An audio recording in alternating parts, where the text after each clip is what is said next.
What up? What up? What up? Shark League Podcast, man. My name is Randy Little. This is episode 118. If you watching, if you listening, we appreciate you.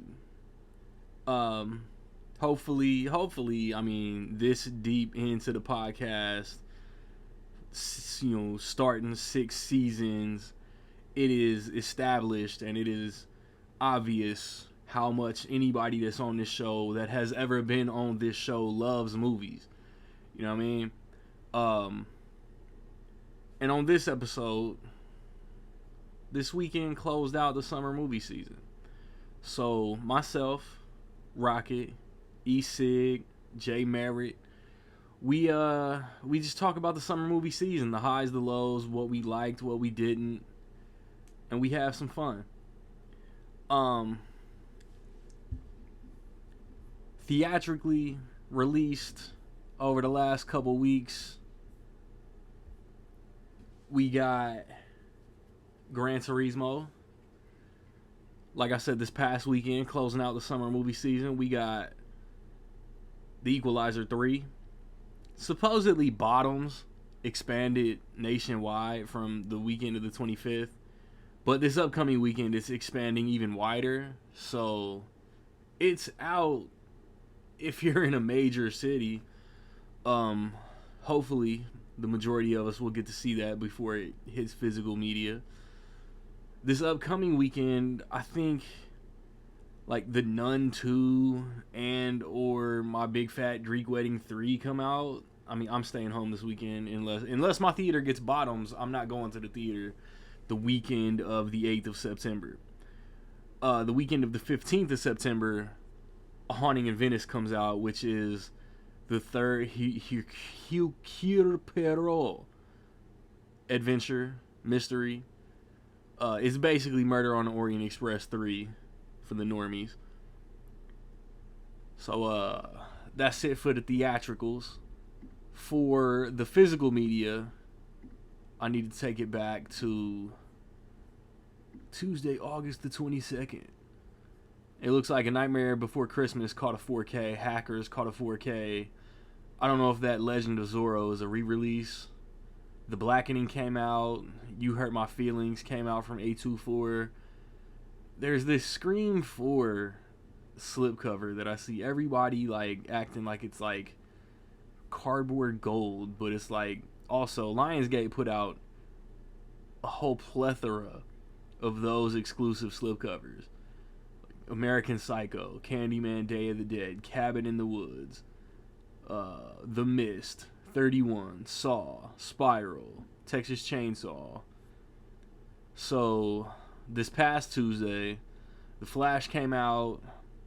I think Scream Factory put out a bunch of Chucky sequels on 4K. No Hard Feelings came out.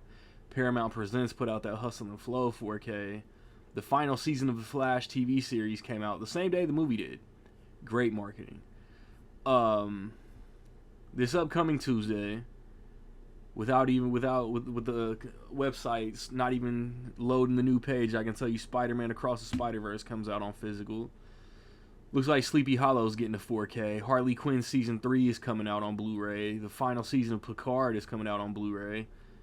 I don't know what that Double Trouble is. It's not Jean-Claude Van Damme, and it's not the Olsen twins. That It Takes Two is definitely not the Olsen twins. It looks like Expendables is getting 4K steelbooks. The original 3 movies. And then the 12th, before the next podcast, you got that Batman Mask of the Phantasm 4K. Looks like Shrek the Third is getting a 4K. Air is finally getting a Blu-ray. The Walking Dead, Dead City. Poker Face is getting a Blu-ray. A Bronx Tale is getting a Blu-ray. It looks like the Rob Zombie Halloween movies are getting a combo pack. I don't know what format. Joyride is coming on Blu-ray on the 12th of September. The Leprechaun Collection. Some shit, I don't know, some upgrades are just cash grabs. So, we'll be back with the squad talking summer movies. And you know us, probably some other stuff. It's Rec League.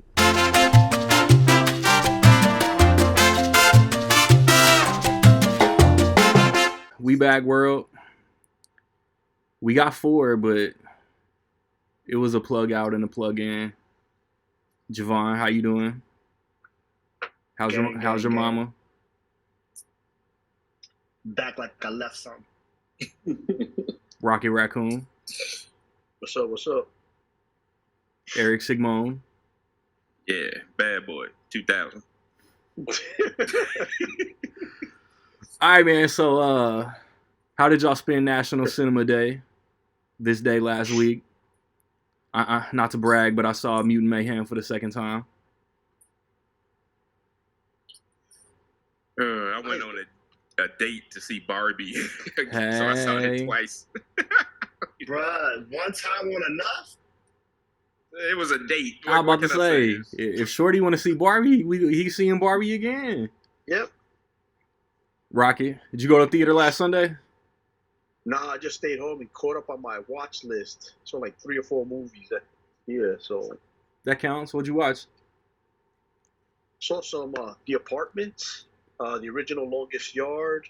What else did I saw? Parallax View and Blowout. Mary, did you watch any movies last Sunday? Last Sunday, Across the Spider-Verse again. Nice. Yep. All right. Rocket, Eric, y'all old. Say something about Bob Barker. The Price is Right, bitch. Nah, Bob Barker. I grew up watching him. My mom would watch him constantly. The guy was an icon, especially in the TV shows. I mean, he made his name through Price is Right. Yeah. That's where everybody knew him. I mean, like I said, there's not much to say about a guy like that. I mean, he was there for over 30 years, maybe even longer than that. I'm about to say, I think longer. I think longer than that. And, I mean, he's the one that made The Price is Right. Like, you think about game shows back then, it was Jeopardy, it was The Pyramid, and it was The Price is Right. Family Feud would go off. Family Feud was pretty good. Richard Dawson molesting all the ladies. Oh, ouch. Damn. But Bob Barker, I mean, he's a legend. There ain't much to say about a legend. You know what I mean? My mother-in-law got Game Show Network on. Yesterday, they were showing some old shit. Bob Barker was on it. Richard Dawson might have been hosting, but it was a joint where like they'll say something and then the celebrity guest will write something on a card or something. I want to say it's called Match Game. Interesting. I don't remember what it's called, but Bob Barker was on that yesterday. He has that the way like that he always introduced every episode is kind of iconic too. Like if you hear it, like the way he would go, the prize is right, and he would stretch out that right for like a minute. Like he was like whenever the intro came on, because it started with the music and then he says that and then it goes into the show. And I always, as a kid, I always remembered like that. I think that was Rod Roddy, but I ain't trying to be a dick, but I think that was Rod Roddy. Is that true? Yeah, like Bob Barker didn't do the initial intro. Oh, that's what I always remember about that show. Yeah, my grandpa and my aunt used to watch that, and Rod Roddy just plugged in, and he would always have. Like do y'all know that Miss Parker from Friday was originally one of Barker's beauties? Yeah, I actually looked that up. I was curious. Oh, I never knew that. Eric, I'm pretty sure you wasn't looking that up. But no, I wasn't. I found it, but I'm like, whatever happened to her? I'm like, oh. Man, as a pet owner, he was always an advocate for pet control. That's what at the end of every Price is Right. You talking about have your pet spayed or neutered, control the pet population. Yeah. Parker. So what? I've been seeing this on social media. So he made it to 99 and he died right before his birthday. How did that work? What was that? He got as close to $1 as he could without going over. So what? His birthday? He died the day before his birthday. No, I don't know what his birthday He was is. born in December, so that definitely wasn't it. Oh, okay. But Still, but kinda- he was 99. The next age is 100. Is $1. Right. I just randomly seen that on social media, but I ain't stopped to give it any thought. So I was like, oh, what was that? Yeah, I saw that. Yeah, he was born December 12th, and he passed on August 26th. Did Betty White but make that's it crazy. to 100? Did who? No, she died, right? Because they said that one of the magazines jinxed her because they were like, I think it's like People. They did a special edition like a month before she's gonna turn 100, and she died. Yeah. Prior to Her birthday was January 17th, and she passed December 31st. Yeah. Oh, okay. Damn. So similar thing. Yeah. Mm-hmm. Y'all want to live to be 100? Like, I know this all the time. Do y'all want to live to be 100? Like, you could always off topic is what we do, baby. If there's no, I mean, if you're not suffering or nothing, I mean, it's yeah. I'll be here as long as I can, as long as I'm not in pain. Shit. Yeah, look at Randy's favorite filmmaker. He 93 and still working regularly. Clint Eastwood. Mm-hmm. That's a no. see, I have a my thought process on it is I guess weird though. Like for me, once you get to 100, that means that you started losing people, right? You know what I'm saying? Like you make it to 100, that means you started losing everybody that was close to you. So if I'm getting up to that age or whatever, and all my best friends are gone, my brother's gone, my mom's gone, I'm like, I don't know if I want to keep, you know what I mean? Like I don't know if I want to live to 100, and I ain't got no people. You know what I'm saying? You doing the Bruce Willis speech from Death Becomes Her. You're like, and then what? And when they talk about he can live forever, you're like, what am I supposed to do? Sit around and watch everybody die? Right, like you ain't got no people no more. Like, you know what I'm saying? Because that's what make life great is that you got people, right? But then when you got no more people, it's what's the Yeah, that's interesting. If you could way to look at it. Yeah. And to put it close to the morbid block of the Rec League podcast. Yeah. But who's always there is he's retired, but Gene Hackman, Mel Brooks is still technically working. He's 97. Dang. Yeah, I heard that's the formula, bro. You just have to keep working. As long as you're working. Right. As long as you feel needed. You keep going. Rita Moreno, she's 90. 90. Like goodness. She just caught a bag from Fast and Furious. Nah. Yeah, right. She was just in Fast X. Yeah. That's that PR blood. So. But going back to he was so famous doing Bob Barker, The Price is Right. People forget about the other show he did for 12 years, Truth and Consequences. That's cap. Nah, go ahead. It's on Game Show Network. Look it up. Let's see, you gotta look it up. He hosted at least over 10. Okay, here it is. To 75, damn near 20. 56 to 75. Damn near 20. Because he left right at 75 and went straight to Price is Right. Because he's on Price is Right from 75 to 07. Drew Carey been doing that shit that long already? Yeah, it's crazy, ain't it? Damn, 16 years. That dude. I mean, that's a good gig. Had enough? That's easy money. No? Yeah. Now you've had enough, bitch. And of course, everybody was posting that. Like, oh man. All right, man. Since Eric. Now, when did Happy Gilmore come out? 96? 96. February of 96. Wow. Oh man. So what you got, Randy? I don't know. You already hijacked the perfect segue. I don't even know how to jump into it now. Just go right into it. Equalizer 3 closes out the summer movie season, so I was just like, let's chop it up for about summer movies as long as we can. Yeah. Because Fast X was a summer movie, but you want to still talk about The Deceased, R.I.P. So my favorite movie of the year so far is a summer movie. My least favorite movie of the year so far is a summer movie. The summer movie season. Look, normies, pay attention. I know summer starts June 21st. The summer movie season starts the first weekend in May. Cool? Cool. Guardians of the Galaxy Volume 3 was the first movie to come out in the summer movie season. And like I said, Equalizer 3 closed it out. Bookended by the trilogy. So, rapid fire. I don't want no explanation. Rocket. Top 5 summer movies. Go. That's not rapid. I would say Oppenheimer 1, Guardians 2. I gotta go with, as of now, Barbie 3. Basically, Equalizer 4, and maybe Blue Beetle, because I enjoyed it 5. That's a man. Let me look up Zoom, see how I hang up on motherfuckers.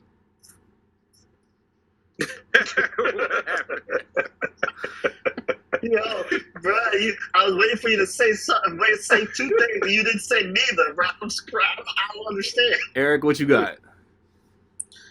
I would say definitely Oppenheimer. Guardians. Oh, go ahead. Yo, they counting. Yeah, Oppenheimer is in my 5. Yeah. Oh, interesting. But it's 5. So, I would say, and of course, Javon, you got to pass it off to you, buddy. You said one movie. I know. I got to go back to you. Give me a second. Y'all not grasping rapid fire. Hold on, I'm sorry. Javon, go ahead, buddy. Do mine? Yes. What? Okay. Spider-Verse. Across the Spider-Verse. Mutant Mayhem. Oppenheimer.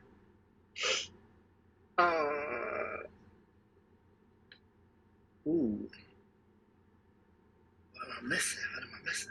Well, I missed a lot. I can't believe you're missing one of them. I missed a lot. I'm playing in my head.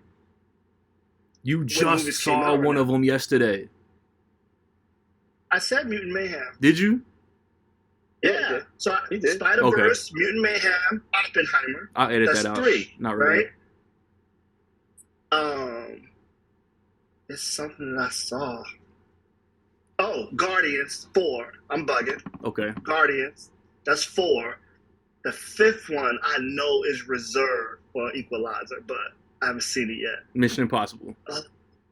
Mission Impossible. Yep, that's for 5. That's it right there. I missed a lot. Bro, I don't know what you was doing over there. Oh, man, my brain was not working. Rocket, I don't know what you was doing, man. You left out 3 of them. I missed out. And the funny thing is, Across the Spider-Verse, that's my number 1 movie of the year for me. I know probably Oppenheimer probably win Best Picture, but Spider-Verse is number 1. But my brain ain't working with these allergy meds. You got to bump the 5th movie that you said then. So man, it's I got Oppenheimer at 5. I got Elemental at 4. Mutant Mayhem at 3. Guardians at 2. Spider-Verse at 1. I like that. I got Elementals right there at 6.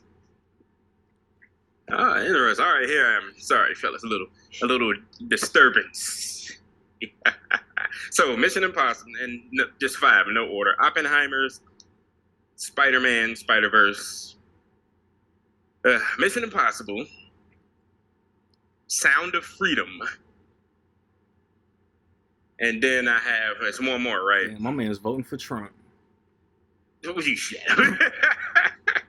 Oh, my God. It'd have to be, and they got to be theatrical, correct? Yes. Mm-hmm. And the second one, or the last one, will probably be Air. No, that's not summer, is it? Air came out in April. Yeah, so it just missed it. Bro, I'm about to but no, to the send last out one be the Ninja Turtles. Man. I was about to say, bro, y'all really love me. That's right. That's rapid fire. Yeah. like Mission And I Impossible. have to say, it's terrible. No, go ahead, Randy. Mission Impossible and Gran Turismo were like the next two for me. Because Mm. as much as I was not looking forward to Gran Turismo, man, that shit deserves a shout. I love Mission Impossible though, man. It started a little slow. Those first 10, 15 minutes, if you're not like eager to watch a movie, could turn you off. But after that, it's nonstop action. It's on the go the whole time after. That first 10 or 15 minutes will get you though. Right, because like either Christopher McQuarrie or Tom Cruise was like, let's switch the formula. Let's not do some action, exhilarating, exciting thing before the credits. Let's just set up this evil AI and it's gonna drag out. Like you know that's why I don't hold Mission Impossible that high. Yeah, I was telling Randy this after I saw Mission Impossible 2. I'm sick of all the Russian submarine scenarios being the same in every movie. Like it's one guy standing over everybody else with a radar spinning and them showing them underwater. Like it's like, bro, they even the dialogue is always the same in the movies with a Russian submarine. It's like, bro, is this legit y'all formula every time? But it starts a little slow. Yeah, they seem to have went the suspense route, but with suspense you got to build up. So it's going, and then get to the. So yeah, that's definitely true. Yeah, but they had to set up that the quote villain for the next two movies. The evil AI, the entity. Right. Bro, I'm telling you, I know they're gonna push back.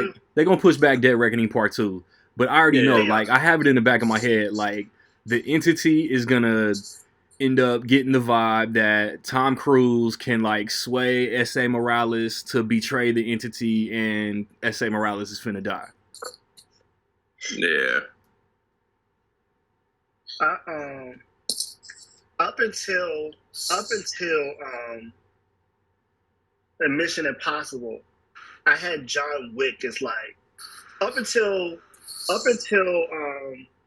Mission Impossible, I had John Wick as like having like the craziest like action scene or whatever that I had seen this year when they were doing the whole fight up the steps and he fell all the way down to the bottom or whatever. Like, bro, that was insane. Because it was coming out of like they did the whole shooting in the house and then he was like they were fighting through the traffic. And he said, buddy, dog. Yeah. And then the steps. And I was like, bro, this is insane. And I was like, yo, that's the craziest thing I've seen this year.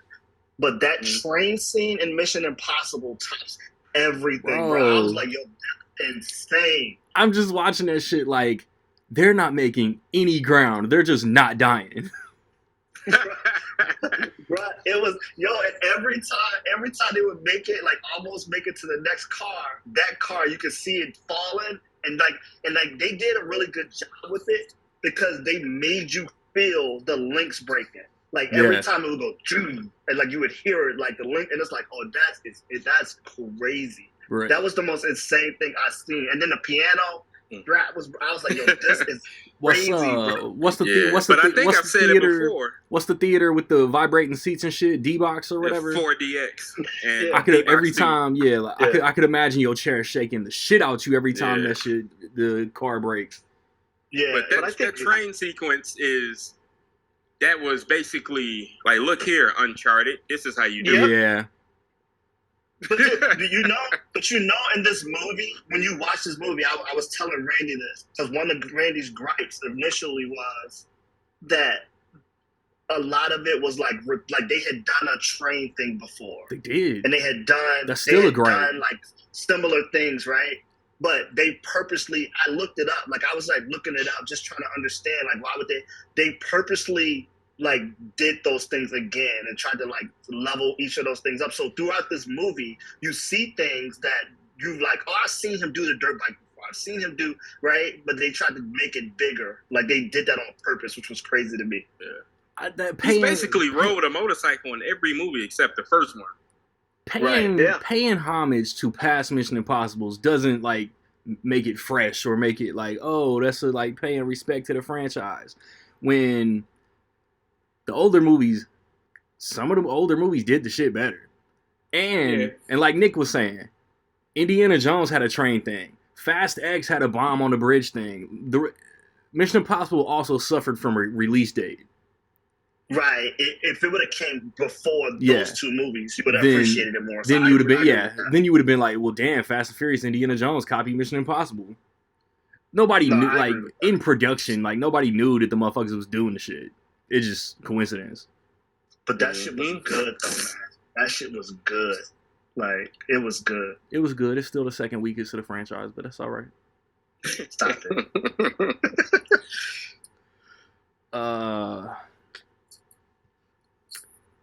Y'all wanted to go like what was biggest like summer surprises? What's some shit y'all enjoyed that you didn't expect to, or disappointments?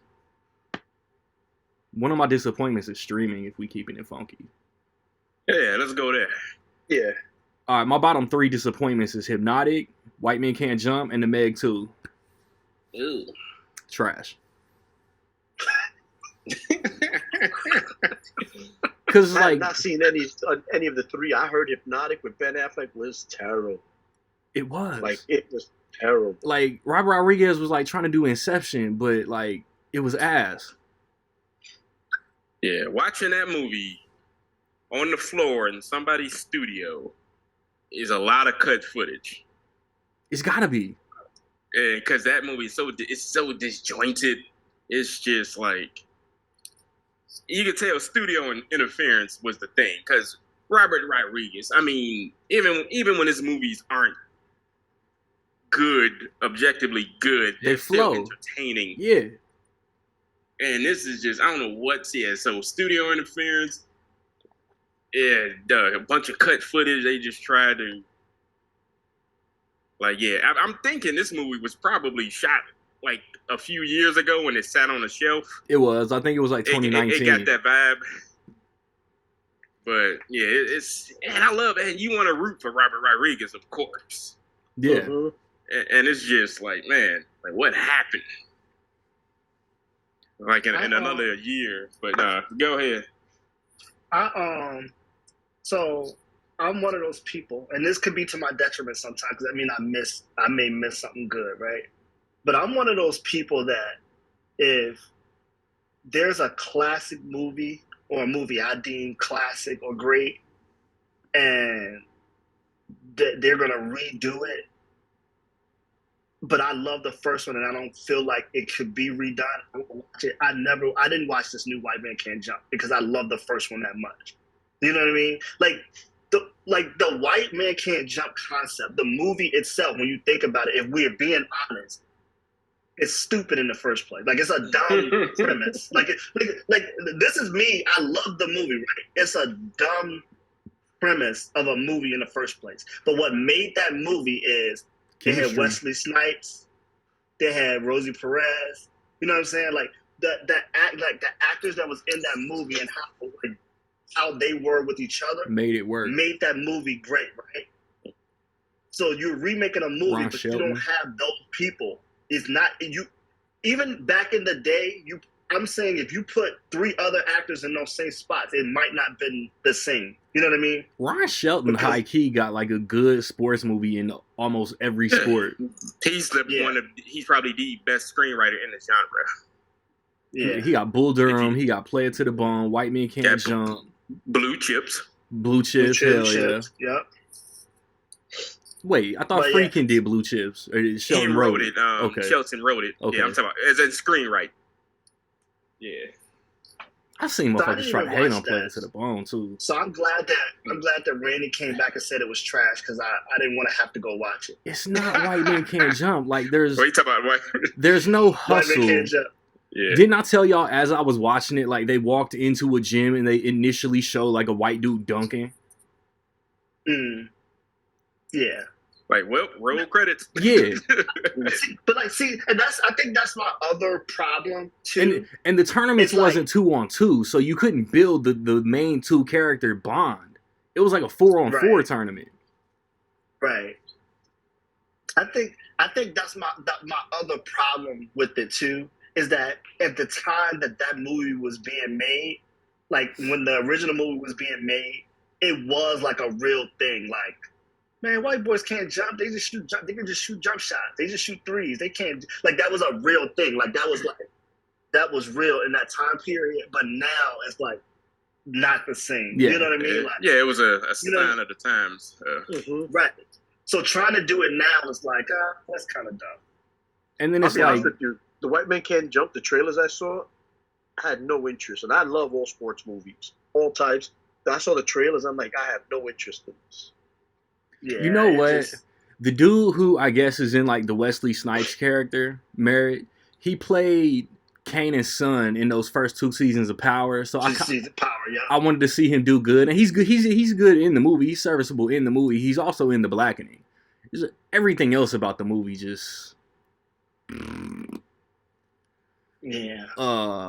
And then the Meg, man. Like, the Meg had the blueprint. The original Meg was, like, ridiculous, but it was fun. The Meg 2 took out all the fun. And it's, like, directed by the dude who did, like, Free Fire, or one of those, like, A24 action movies. And Free Fire was pretty solid. If it is Free Fire, that's pretty solid. The Meg 2 is not solid. Those are my bottom 3 for the year, not just the summer. Bro, hold on. You hate those 3 more than 65? Yes. Ooh, really? I told you, like, 65 was a misfire because it was That like was it was a trash. cool concept on paper, and they just found a way to make it boring. Like, they found a way to make Adam Driver boring, but there's a good idea in there.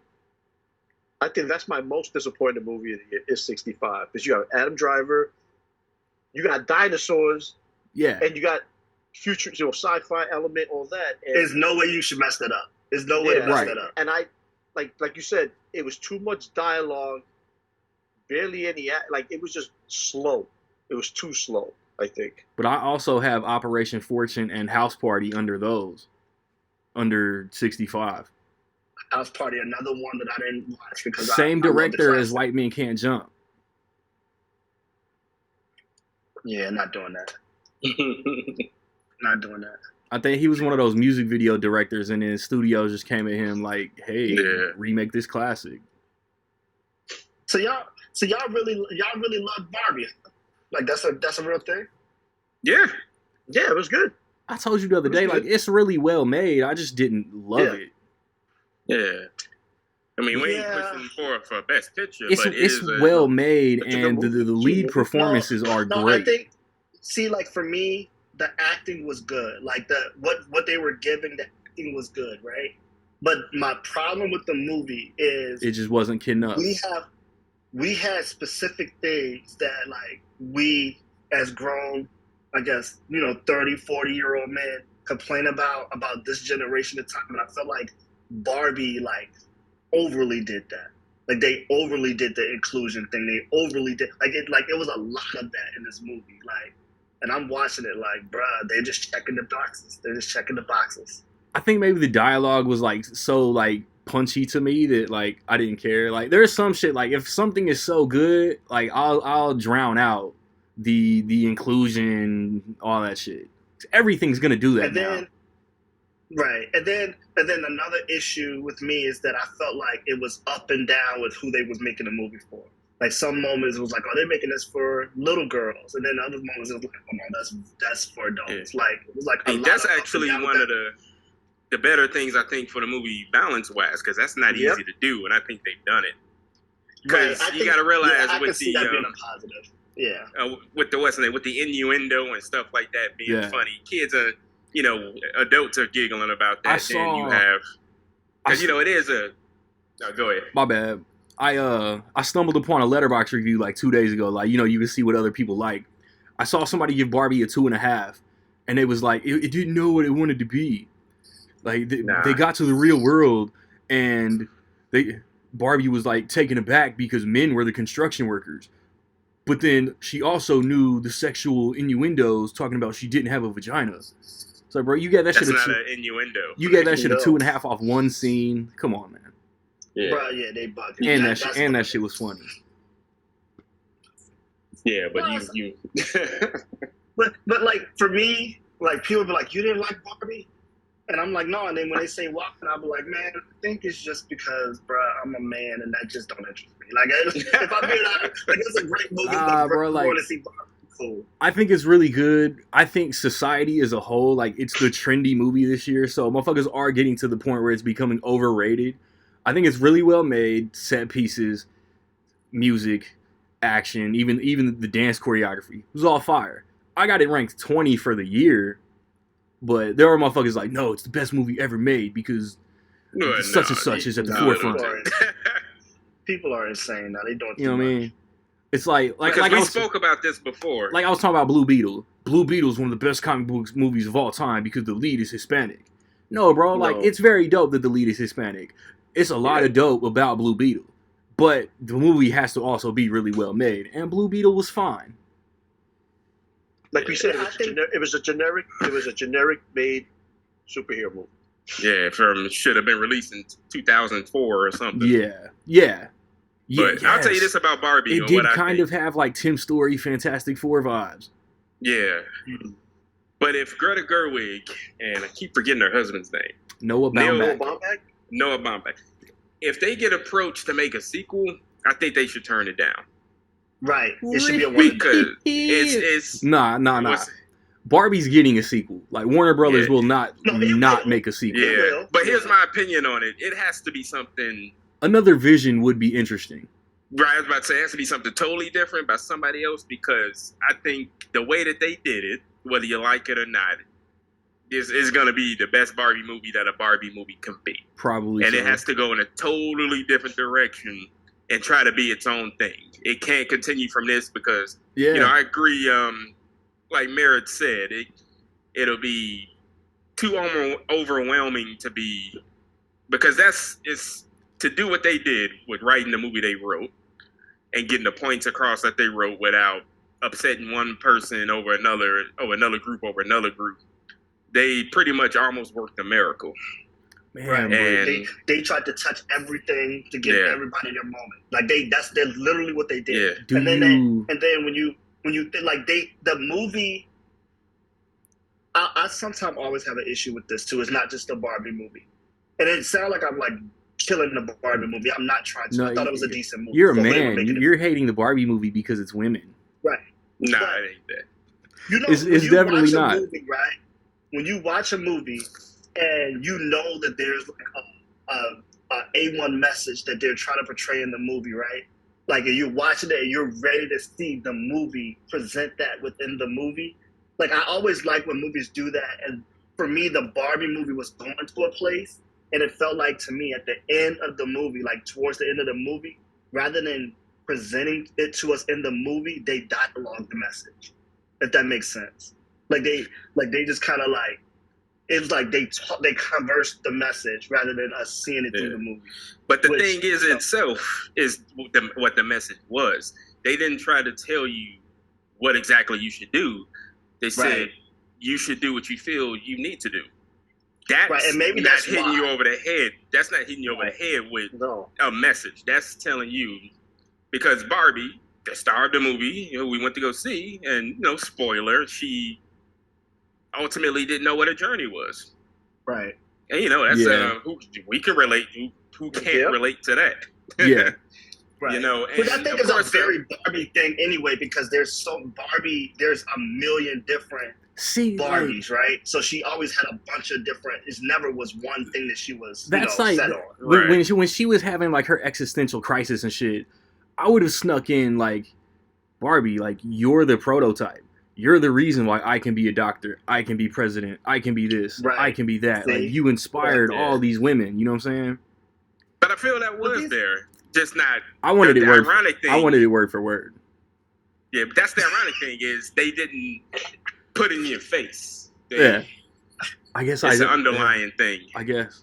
But before we break, whenever the sequel does come out, do they pull Margot Robbie's Barbie back from the real world to like be the lead, or do they put a new Barbie at the forefront? They want to, because she's the formula that made it work. Yeah. Yep. They're gonna offer her that big. The fans would hate it if they changed it too. You can't change it. Yeah. The movie, like Barbie, did two things right. I think it'd be fire, like if they put like Alexandra Shipp as the main Barbie, or I'm blanking on any of the other Barbies because like they were the two most fun Barbies. That. You know what? It could be the best Barbie movie script. in the world, if they put Alexandra Shipp in, you know what the knuckleheads are gonna say? Why she gotta be black? Yeah. Bitch, she was in the first movie. She just wasn't the main Barbie. And it was the people with the... And people who totally kidnapped the original meaning of that, by the way, woke. Because it don't mean what certain people are saying it means now. But that's a whole nother podcast. Right. But anyway, that's what they will...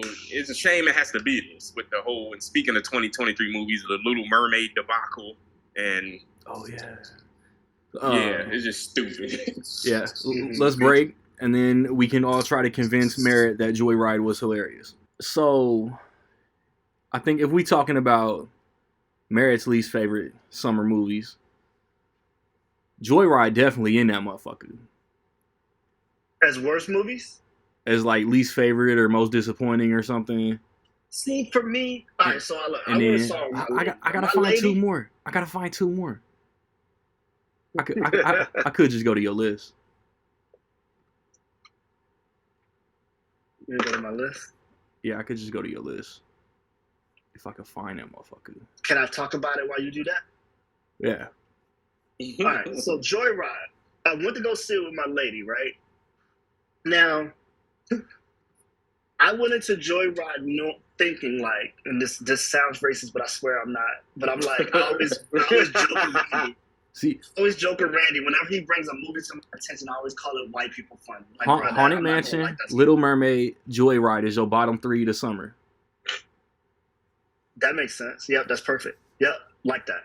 So, but Joyride, I went to go see it with my lady. Now, you don't like black girls getting no shine either. Joyride had some really funny parts, man. It did. It had some really... There was points where I was like really... And my girl hated the movie. That's just what it is. Oh, damn.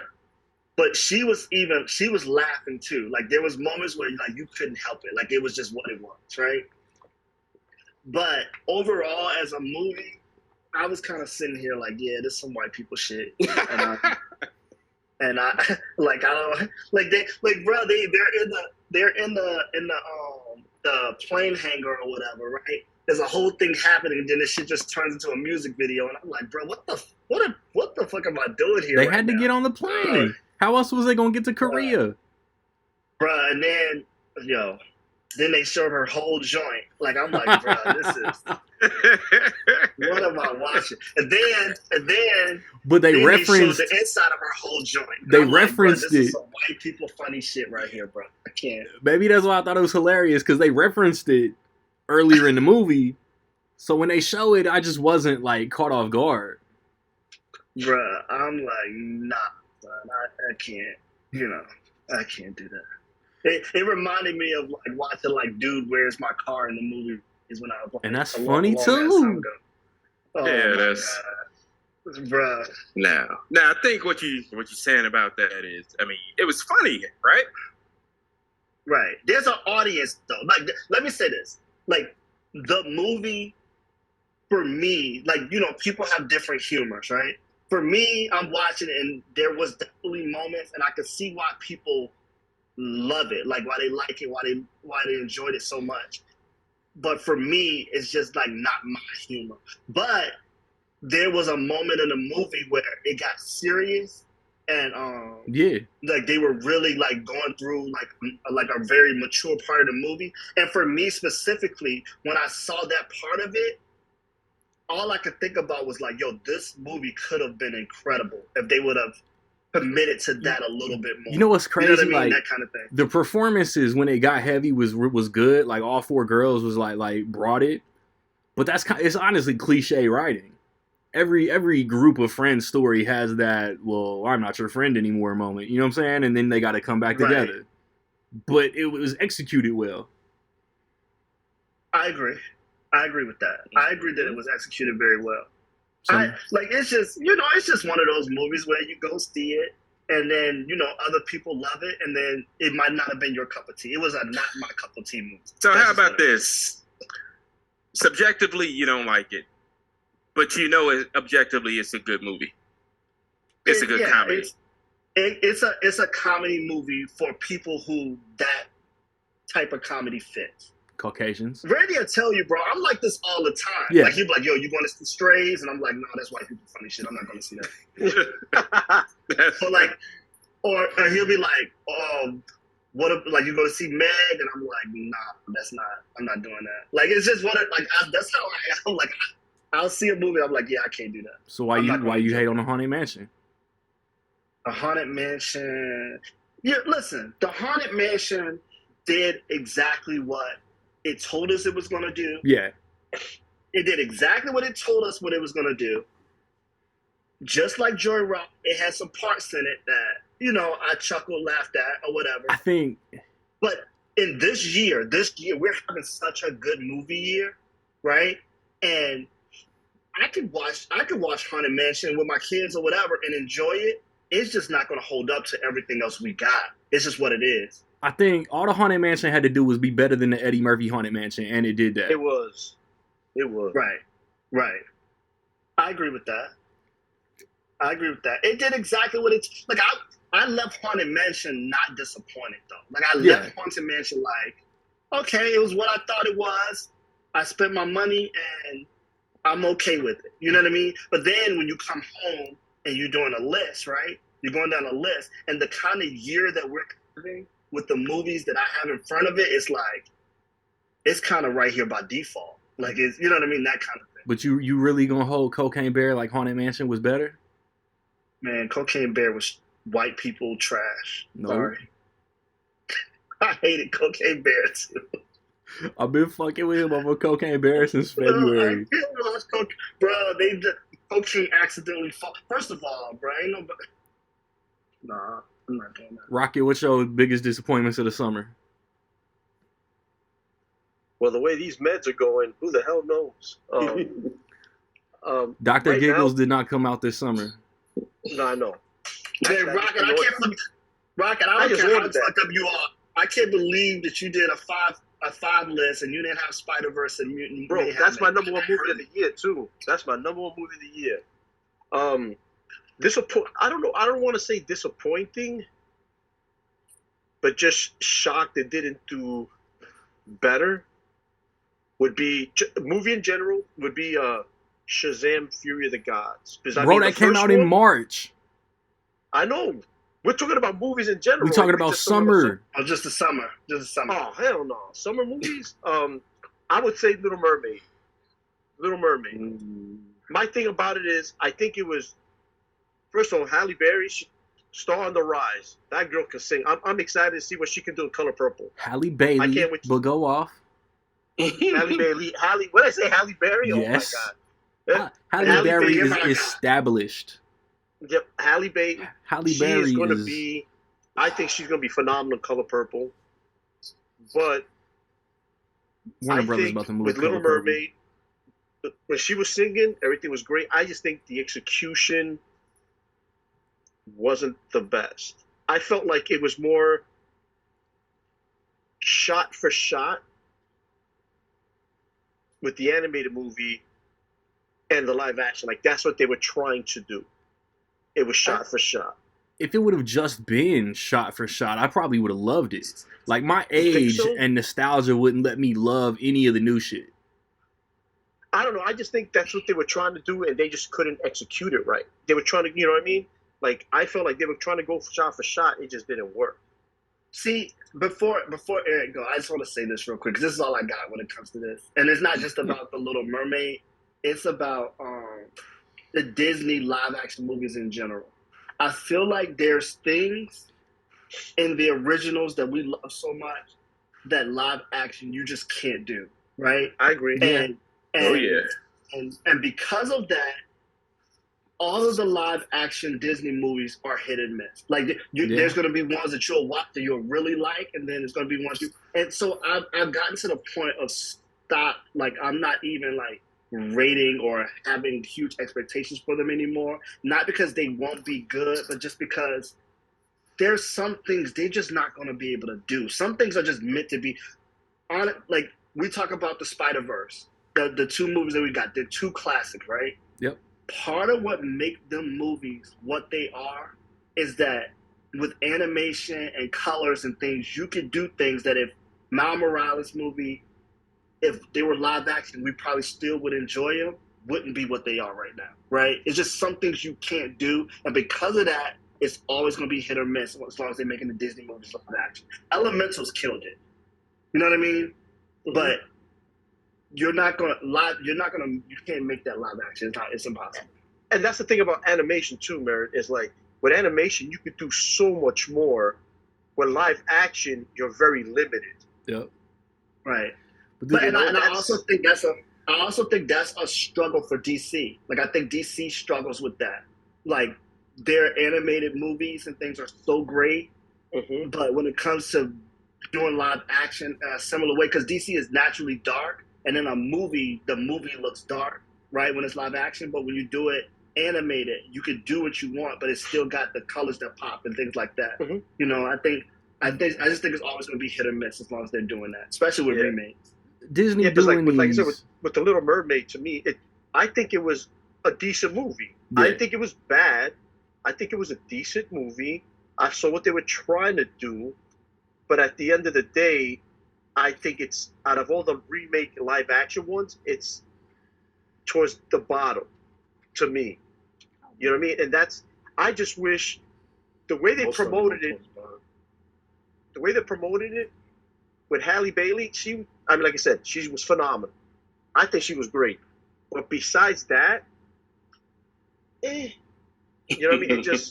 It wasn't what I was wanting. The thing about these Disney live action reimaginings or whatever, you trying to make a live action version of like an 83, 85, 92 minute movie, but you want that shit to be 120, 140 minutes. So there's got to be filler. There's got to be new shit. Motherfuckers our age are going to be like, okay, this is whack. This wasn't in the original story. Kids might like the shit because maybe they don't know the original story.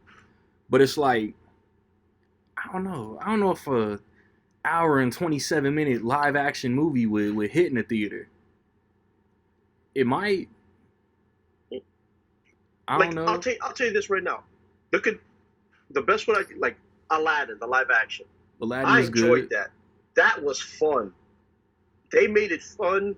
But like Mary said, the colors pop. Well, yeah. With Aladdin, you had the purples and all. Like even live, Will Smith, like everybody on that set looked like they had a good time and a fun time making that movie. With Little Mermaid, you have you have Javier Bardem as the dad, and played his role. He was good as Triton. Yeah, he was good. Played his role to a T. But I wish I would have seen, if you want to make it different, that relationship more with him and Halle Bailey. Dive into that a little bit more. Yeah. That's what I'm saying. Like, if you go from the animated to they were trying to do it shot for shot. It just didn't work. Yeah. Yeah, I think Aladdin is easier to do though. Aladdin, for the most part, it's easier to do. I think The Little Mermaid, you're making it a movie live action, so you're having to make mermaids live action, right? Then you're doing a movie fully underwater live action, right? Then you're doing it's a lot of stuff that you have to do. It's a lot of stuff that you have to animate. Right. But it's easier to do as a cartoon. You know what I mean? Yeah. It's easier to do it animated. You know what I'm saying? With Aladdin, for the most part, it's people being people for the most part, right? Yeah. It's easy to do. So when you think about the live action Jungle Book, or you think about the live action Lion King, those movies are above people, water. They're hit or miss for people because of what they have to do. You know what I mean? But Beauty and the Beast though is some people hate it. I love Beauty and the Beast was great. I love that. That's a top 2 or 3. Yep, it was fantastic. Yeah, Beauty and the Beast was great. Yeah. But that's the thing is, and that had a lot of animation in it as well. Yeah. So it's I just think it was the execution. I see like I said, I'm not trying to shit on The Little Mermaid. I enjoyed it. I'm going to buy it when it comes out on physical. Yeah. It was solid. It was good. I just think it could have been so much better. Yeah. I was about to say, where'd it go? I'm right here. Listen to y'all. That dead air is money. I think the thing is that the thing is with these movies that are hit and miss, and why people have a problem with these live action Disney remakes is where they come from, and Under the it sea. seems Duh. stupid. No, it seems universally agreed upon that they're coming from a place of laziness when it comes to Disney. Yeah. They're taking their and depending on who you give the material to, because I think Aladdin. I think it was just Gyre- like Alice in Wonderland did $1 billion, so they were just like, what else can we live action?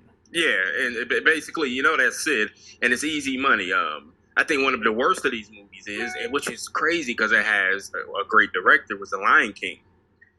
But the material just doesn't lend itself to that type of live action that you're trying to do. And that's my opinion. Yep. And I think Aladdin, Guy Ritchie took. I do think his approach to it, I think, was fantastic. Yep. I don't like Beauty and the Beast as much as y'all do. You tripping. I think it was kind of unbalanced. But it's not bad. I don't think it's bad. Right. But the thing is, it's just Disney is. I do kind of have Lion King, like middle of the pack. Yeah. But now going from that, and this is disappointments y'all talking about, right? Yeah. Well, what's your 3 biggest disappointments of the summer? One would be Indiana Jones and the Dial of Destiny. Damn. What's that? And now disappointment. I don't think it's a bad movie. I got Lion King 6. It's just like. As somebody asked you how the movie was. It just wasn't Spielberg. Yeah, it was AIGHT. It's aight. Yeah. And I don't know, could we pull up Hypnotic back up again? Do we have to talk about that? We don't have to talk about it, but it was. I mean, that's trash. a disappointment. That's number 2. And I don't know, number 3. It's not a summer movie. So it doesn't count. But it doesn't count. No, but if I had to put anything out there, it would probably be. I don't know. I don't really think I got a number 3 and watch. Just shit on the Flash. We know you all want to do it. Hey, Eric, out of curiosity, what is your number 3? What were you gonna say? I want to see Randy get upset. So. As far as what? As far as the disappointments? Yeah. No, he won't get upset. Y'all think it's going to be something specific. But, this is a summer movie. It'll probably be... No hard feelings? It's going back to these remakes. What's that? No hard feelings? I actually haven't seen that. Word. Yeah, that's... But no, actually, it would be Asteroid City. Word. Ooh. Yeah. And now why? And this is relative. When I'm talking about who made the movie,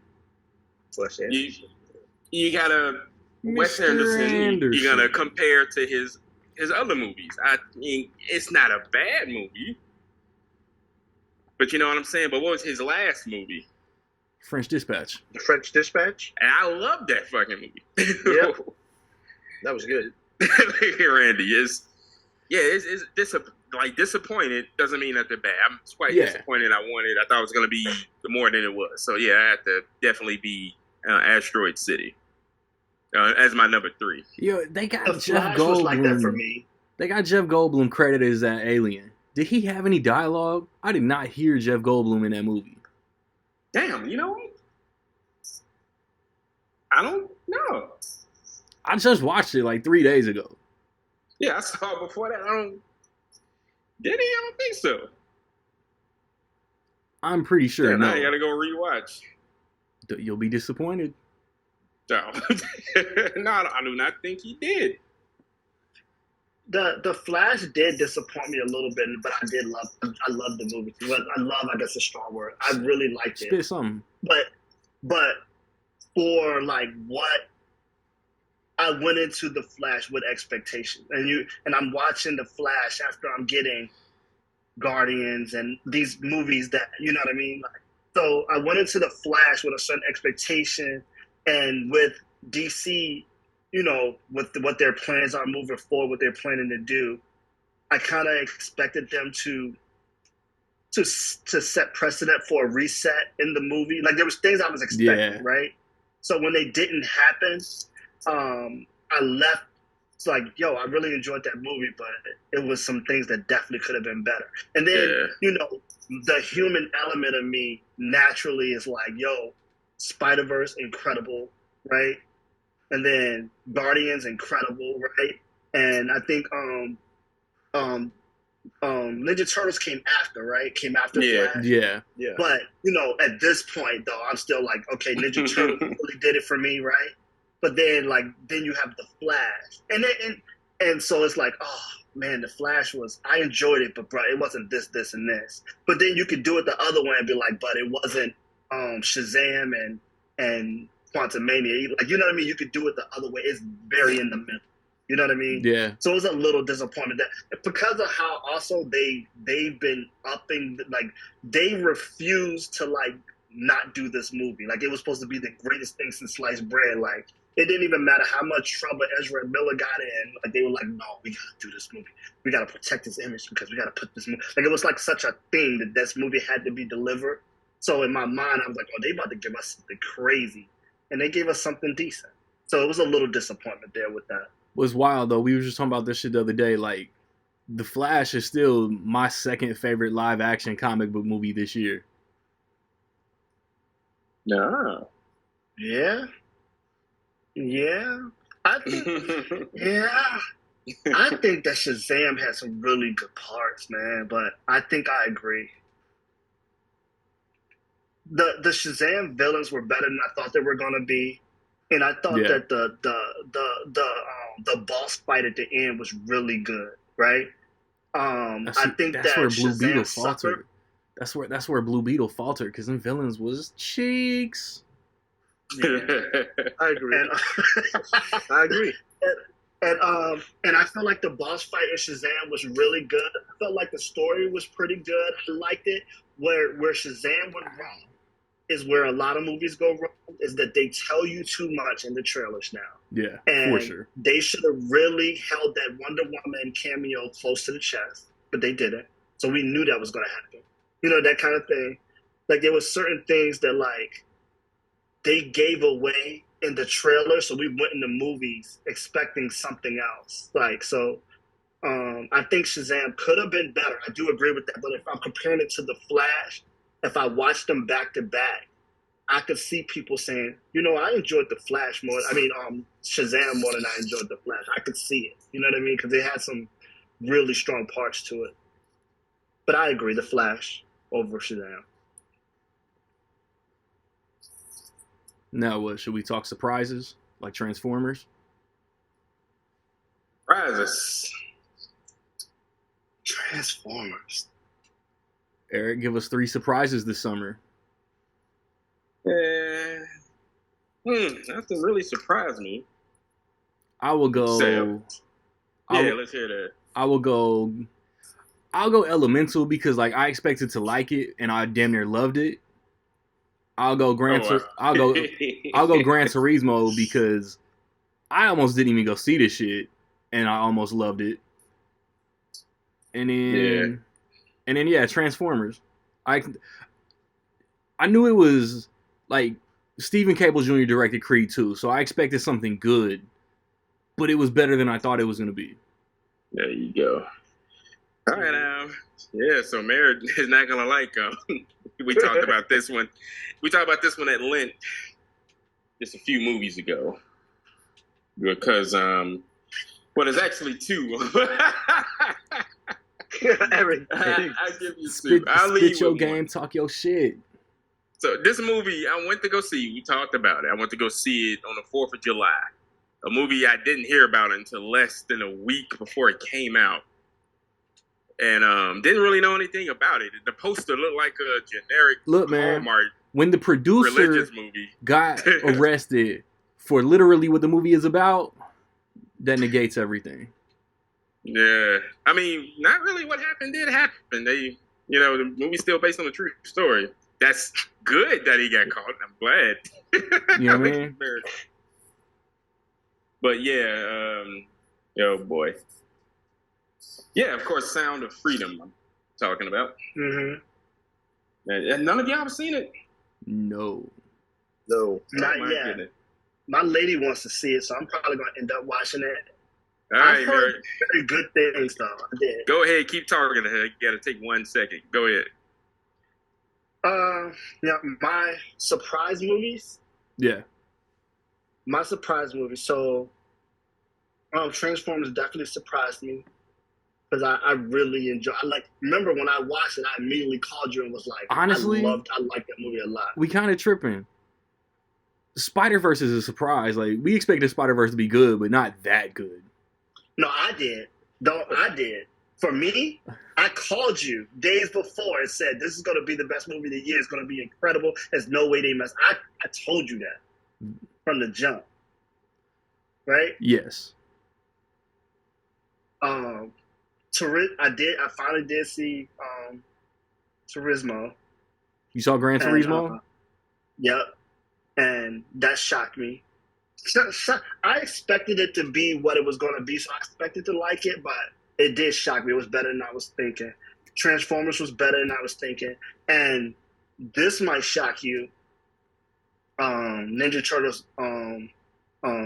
Mayhem also surprised me. No, that's the one that you thought was going to be good, but you like flirting with put it in number one. Like, I knew that surprised you. Yeah, that one, like, I was like, man, I'm hoping that, it could just be good, blah, blah, blah. And it really, like, stood for me. So it's like the one movie that I knew was going to be legit and absolutely delivered this year was Guardians Volume 3. Like, it's exactly what I thought it was going to be. Yeah, Guardians did the number. Mm-hmm. Sorry about that, fellas. Like, what I was saying, if you kill a man, you cannot repay him. But if you forgive a man, I'm sorry, we want to talk about that. One fish, two fish, red fish, blue fish, knick-knack, paddywhack, get a dog a bone. Give a dog a bone. But yeah, this is Sound of Freedom, a controversial movie, and after the fact, all that bullcrap happened, because I didn't know jack about it. Nobody was saying anything about it when it came out, and it turned out to be a rather decent movie. And it outgrossed Mission Impossible. Yeah, Mission Impossible was just bad luck. Straight up. And speaking of bad luck, jeez. But yeah, that's my And then we got two more. And I would say this is gonna start a whole argument. Oh shit! One more. Here we go.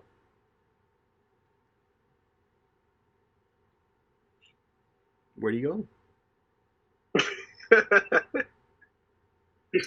Why you gonna leave us in suspense like this? You feel me?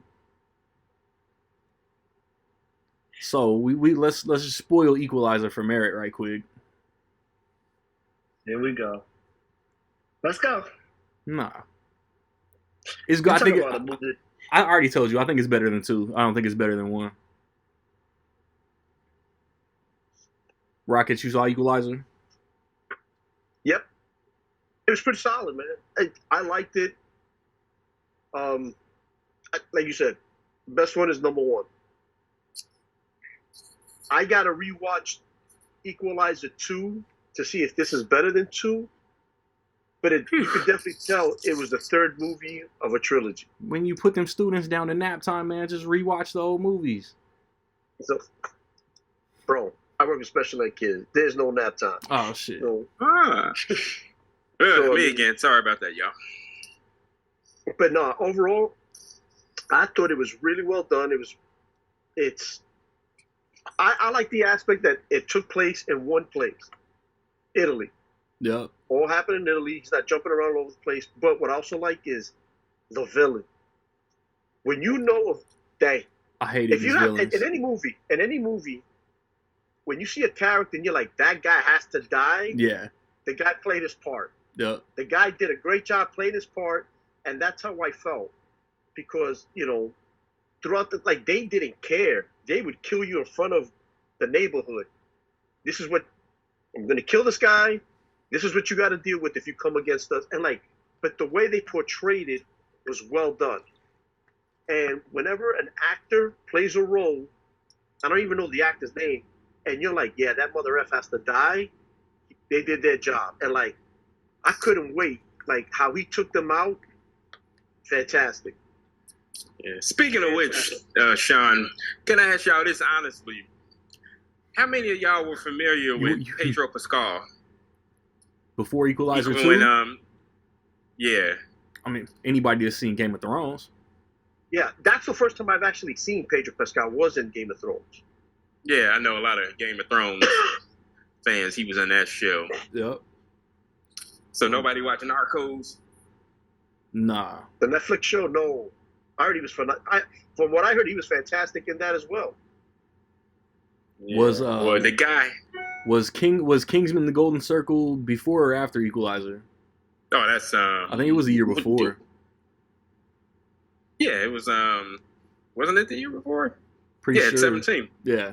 Yeah, so he had a couple supporting roles already. Yeah, that's interesting. Did anybody else watch did y'all watch Equalizer? The show? Hoping that they finally connected it to Man on Fire. Nah. With the shit. Like I've been like when they and then they kind of did this on purpose for this very reason, putting her in the movie. But when I saw the trailer, and so all y'all saw it, right? I'm sorry, Merritt hasn't seen it yet. Oh, okay, go ahead. I was thinking that I was hoping that they would finally like connect the two, because it was always been rumored this whole time that like he was that person in a different time period, different studios. That shit was never going down. Yeah, but it would be dope if they did it. I just wanted one little wink, like Pita, like I don't know, like I don't know how you can do it. I'm not a script writer. I wouldn't get paid enough. But yeah, like I wanted something. I I told y'all watching the first two. He could have like had. I wish you had more time. Just once. That shit would have been so fire. Yeah. Have we ever covered him like a top 3 or 5 Denzel? We gotta. Oh, we can. We gotta do that. Oh, we can. That's what I thought. Like, didn't I say at the end of the last episode we might talk Denzel? But then I was like, man, summer movies, man. We kind of just got to recap the summer. Just had a whole debate argument like yesterday. Before yesterday. He tried to play Flight like he had it ranked last on Denzel list. Flight is phenomenal. I won't try to play Flight. I just don't have it over some of the movies. I mean, yeah, some of the movies you had it over. I mean, under. Like, I don't to an extent, though, like Denzel is good in everything. There's no really wrong ranking for Denzel list. I think we was talking. I guess y'all haven't seen Heart Condition or. Nope. Yeah, exactly. Y'all got a deep dive. He got a few clunkers in there. I got Fences. No, that's what I was saying. I was like, he definitely got some. Because I think Randy has Fences near the bottom, right? The bottom. Of like based on what he's seen, right? And I thought Fences, because it's a totally different. Denzel is being totally different than how he normally is in all his movies. I think Fences was incredible, right? And I'm like, man, Fences don't really deserve to be near the bottom. That was like what started the debate or whatever. And then I'm like, truthfully, Denzel got some clunkers, so technically it ain't near the bottom. Very few, but yes, very few. But then again, people haven't heard of the ones like Heart Conditions. Him and Bob Hoskins, right. Y'all heard of both of those actors. Yeah, but y'all know what it's about, though, right? Never heard of it. Exactly. The people just straight on never heard of this movie. I thought it was a fever dream. A fever dream, like Kazam with Sinbad. Exactly. Yeah, I liked Flight a lot, though. I did like Flight a lot, but Yeah, honestly, I mean that's a very against type character. You usually don't see Denzel. Yeah. Right. Exactly. Which made it because you do like when you go to a Denzel movie. And I'm not saying he always acts the same. That's not what I'm saying. But when you go to a Denzel Washington movie, like you kind of know what you're expecting from Denzel in a movie. You know what I'm saying? I'm taking cases out on all you motherfuckers. But when you go see Fences, you're like, what? Like you're not used to seeing him that way. You know what I mean? Yeah, exactly. Yeah. You take a movie like John Q, and it's like, but that's still Denzel though. It's you know what I mean. You still getting, but Fences was like a totally different thing. So yeah, I appreciated Fences. Damn, Carbon Copy I ain't on still- no Blu-ray. I still want to see the tragedy of Macbeth. I still haven't seen Yeah, that. I haven't watched that yet I either. want to see that. Watch that on HBO Max. That's one of his. Yeah. How about what's the movie? Cry Freedom. Wait, what? Macbeth was on Apple, sir. Apple. Yeah, my fault. Nah, I said, you said HBO Max. You fucked up. Yeah. Now, have none of y'all seen Cry Freedom?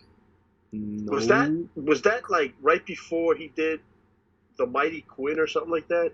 Something like that. It would have been like 87 or something like that. Is he played Steve Biko, the South African political activist. Okay. And this was Denzel's very first Oscar nomination, even before Glory.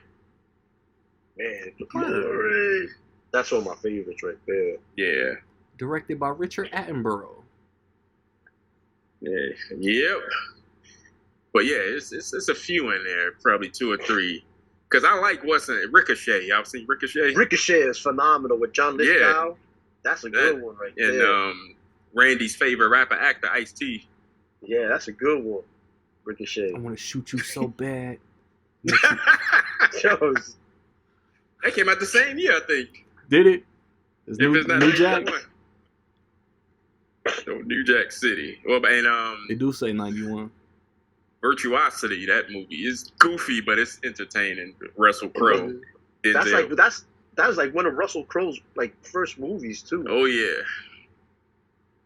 But yeah, we get into it as Yeah, we can do it, Look- Denzel. I don't know what look we at this doing. Randy list again. That I don't know what Mayor's we- talking about. He got. I don't know what we doing Yeah, in you 2 gotta go weeks. take a look at it. You know, you gotta go take a look at it. I don't know what we doing in 2 weeks, so we could do Denzel. I'm down with that. What else we got to Yeah. touch upon for the summer? For the summer. So we did. Did we talk about Ninja Turtles or did we just Talk- didn't talk about Turtles? Talk about it. Spit on some Ninja Turtles because you wasn't here last episode when we was talking about Ninja Turtles. Yeah, I think that so first of all, I loved the Ninja Turtles movie. I think that we get caught up, us, our generation, our age group, we get caught up in this thing that these movies are being made specifically for us because they started with us and they're not.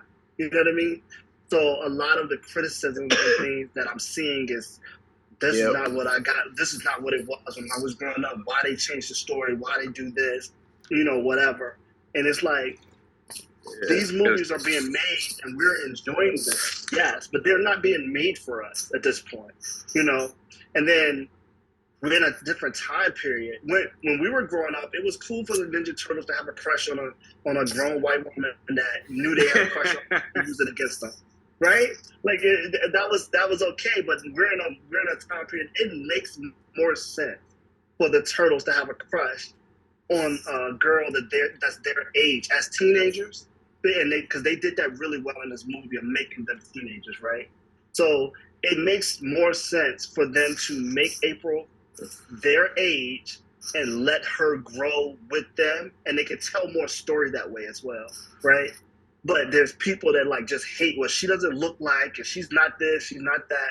Like it's like, yo, these movies are not being made for our generation; they're being made for their generation, Yo. this new generation. Did Rocket, Eric, did either one of y'all get to see Bottoms? Not yet. No, not yet. It's See fucking Nick saw Bottoms, like Ayo Adibri, however you say her name. The Bear, Bottoms, Ninja Turtles, bro. She killing it this year. Oh yeah. She voiced Yeah, April. I gotta get on that TV show, The Bear. Everybody's talking It's about it. so good. I got so much so shit to catch good. up on. That's the problem. Yeah, I have it saved. I haven't started it either. It's so good. I have it saved up. Yeah. I have it saved. But yeah, it's kind of hypocritical. I was just like shitting on Little Mermaid for like not feeling the new shit they were doing, but I love that Ninja Turtles is trying to establish its own lore and not be connected to like the original comics, the 80s animated series, the 90s movies, the 2000s animated series. Like it's doing its own thing and it's great. Ice Cube killed it as the villain too. Yeah. He killed it as Superfly. Like he killed it, and then Tell little tortoises so won't. all the actors that had a part showed up in this movie, right? Yeah. I thought Hell the yeah. story was great. I thought the story was great. I thought they did a great job of emphasizing the Teenage Mutant Ninja Yes. Turtles. I think they did a great job with that. And I think that they did a good job with leaving us with a good cliffhanger for the next one. And with Yes. just with some stuff like for us to think about, like who the actual villain was in this movie and like all these different things. I thought the movie was great. I also think that it's being compared to the artwork of Spider-Verse, but they did their own thing. They definitely If did you their own really thing. look Yeah, at it, it's actually quite different, people. Yeah. It's very different. You know what I mean? I think And like I feel Spider-Verse looks like literal comic book panels. Turtles looks like somebody freestyle hand drawing in a notebook. Like a and I sketch. think that, right. And I think that Spider-Verse gets so much, and as they should, get so much credit for the leap that they took to do it that way in the rift.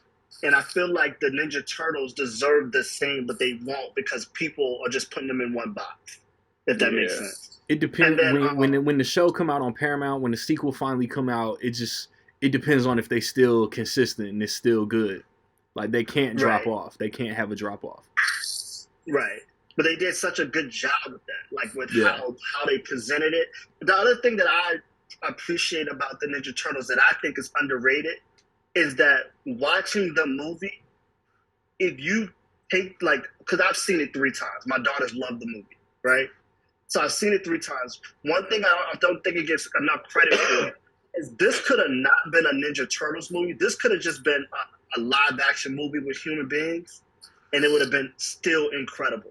Because I was looking at it, that robbery scene where he had him stealing the stuff, he At had the beginning? the humans stealing the stuff, right? That whole scene was like, yo, that could be a dope, just live action scene. Shit. Where the way that they did it and the way the dialogue, all of it was dope. And then they rushed past, and then the cops saw him, and there was a whole thing. And then it gets to the point where a person could have literally just killed all of them after they dropped the stuff for him. Like that whole thing, the way they presented all that was dope. And then I like the way that when the Ninja Turtles was trying to get intel, how they were grabbing all the bad guys, roughing them up or whatever. I thought all of that was dope. You know what I'm saying? That whole montage, bro. That whole montage when No Diggity was playing, the settings kept changing, but the turtles was staying in the same position. And then every time they busted in a different building, a different turtle was at the forefront. That shit was so perfect. And it's like the little subtle things that really stuck out to me. Like this is an origin story movie, and they made sure that we knew it was an origin story movie. Like the very first fight they ever got into. Like we saw the very first. What made them become Teenage Mutant Ninja Turtles. The lighting in that garage was so great. Crazy. But they go in there and they're initially just it's all mistakes. They're running by accident, right? Raphael rushes in when he shouldn't have done that. They stabbing each other, they're falling all over the place. This is by accident, but it makes so much sense that they're mutant turtles, so they're going to naturally be stronger than human beings. They're going to naturally, these things are natural for them. So they're going to win that fight anyway, no matter what, right? Yeah. So, all of that stuff just made so much sense to me. I just loved the movie. I loved everything about it. Yes. I don't know about that horse coming off their leg at the end, though. They could have went out without That's just one little horse. I don't need that horse. I don't need that horse. But next break. Yeah, it was dope. We gonna break, and then probably come wrap this shit up. Yo, in closing, is it anything summer movie related we missed?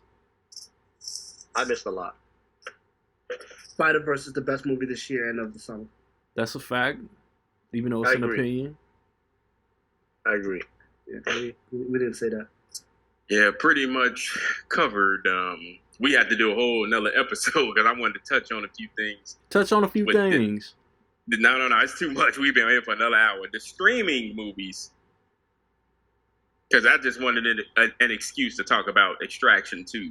Talk about that. I ain't watched it yet. The only streaming movie I think I watched this summer was that weak ass White Men Can't Jump. Damn. I didn't watch the J-Lo joint. I didn't watch Extraction. I didn't watch. But you watched that other crap with I didn't watch what the hell it Ghosted. Gal Gadot. Yeah, I watched because man, it's Chris Evans and Ana de Armas. It's not even a summer movie. Why you bringing up old shit? Yeah. Oh man, talk about one of the worst of the year. Yeah. Yeah, Extraction 2. I think that's one of the best overall. Just awesome. And it's also in a year with John Wick and Mission Impossible movie that it could be his own thing and still be awesome. Yep. Yeah, the Extraction movie, they really do like the stunts as far as like the military, like that. Yeah. Stuff. So they to make it look real, like they're really putting them in those situations. I was watching a whole thing about all of that, which is dope. Yeah, and I'm glad you said that like military mercenary style. They are great at doing that. And I think they should do a third one, make it a trilogy. If they're going to make a trilogy out of anything. I ain't got to watch They Clone Tyrone. I ain't watched the first Extraction is pretty solid too. Yeah. Mm-hmm. Oh yeah. I thought it was cool. But yeah, no, that's that's it. I just wanted to get Extraction, but watch that. Oh man, they need it. I want a physical of that. Like same. I want a physical of the first two. I need it. Yeah. I need it. Oh yeah. Somebody need to holler at Netflix ain't doing that. Damn Netflix. Weak ass Netflix ain't putting out no physical. But yeah, I think we cover mostly everything. But yeah, we definitely want to be on here another hour. One of my surprises was Joyride. Oh, here we go. Look at Jerry. I'm just Joyride. I was messing with him. Man, we talk about that already too much now. So if I hit record just to record another like 5 minutes of airtime, we I don't know, like the A Haunting in Venice comes out in 2 weeks. Ooh. So I'm not trying to talk about Hercule Poirot for fucking hour and a half. Maybe we talk Denzel. I don't know. Football's coming back. We've already done a football episode. Oh yeah. I don't know. But I got 2 weeks to figure it out. 2 weeks, a whole bunch of stuff got happen. Speaking of, when football starts, we going earlier. It don't matter what time it get published and y'all get to watch and listen to the shit. But we gonna record earlier because I'm not spending another football season recording during the game. I like that idea. 6 a.m. Let's go. 6 in the morning, police set my dope. But I'm gonna come back. I'm gonna put a bow on this motherfucker because it's rec league out here.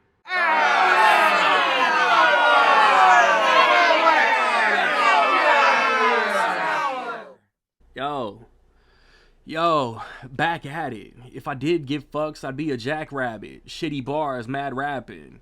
Haters is gas bagging. I might be toe tagging your whole faction. Out here for likes and views, don't do it with no passion.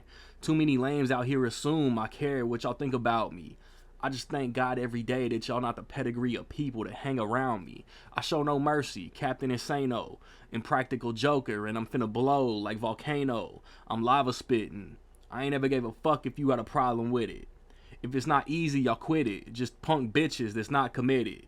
Glued to a screen in your mama basement. Bitch, go hit puberty. Maybe take a fucking shower, cause you smell how a sewer be. These rappers don't know, as if they miss Parker. Don't go over $1. Word to Bob Barker. Everybody wanna talk, just take a minute. Stay quiet. 2 more big RIPs to Terry Funk and Bray Wyatt. And chill until the next episode.